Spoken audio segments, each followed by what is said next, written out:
বরিশালে খেতের গাঠটি বললে ভুলের কি বলছে? কয়টা খই ধান, কয়টা পাট শাক, কয়টা নারকেল, কয়টা মুড়ি, কতটুকু চিড়া, 2টা 3টা মুরগির ছাও, এগুলো তো তোমরা বাড়ি থেকে নিয়ে আসো। এখন বলি ভাইয়া, আপনি তো অনেক বড় লোক, আর বড় লোক মানুষদের অনেক সাহস। আপনি সাহস করে ইনবক্সে না লিখে কমেন্ট বক্সে লিখতে পারতেন। যাই হোক, আপনারা আমি উত্তরটা দিই। আপনি তো অনেক বড় লোক মানুষ, যার জন্য আপনি এগুলো কিনে খান। আর আমরা তো দেশের বাড়ি থেকে সলিড জিনিস নিয়ে আসি। আর আপনি তো এখানে বসে ফরমালিন যুক্ত খান।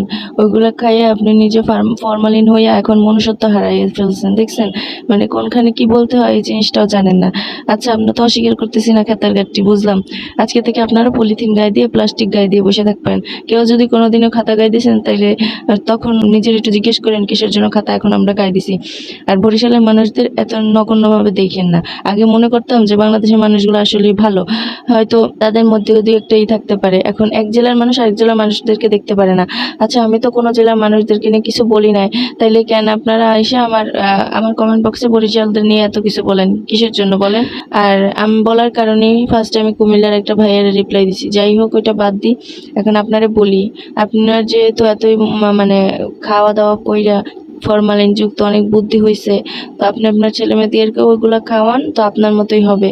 তো আপনার চেহারাটা এখানে শো করি নাই, যার কারণ আপনার হচ্ছে যে আবার মান সম্মান হানি হতে পারে, কারণ যেহেতু কমেন্ট বক্সে লেখার সাহস আপনার হয় নাই। আমি শেষ কথা বলি, এই নিয়ে আমি আর রিপ্লাই করতে চাচ্ছি না।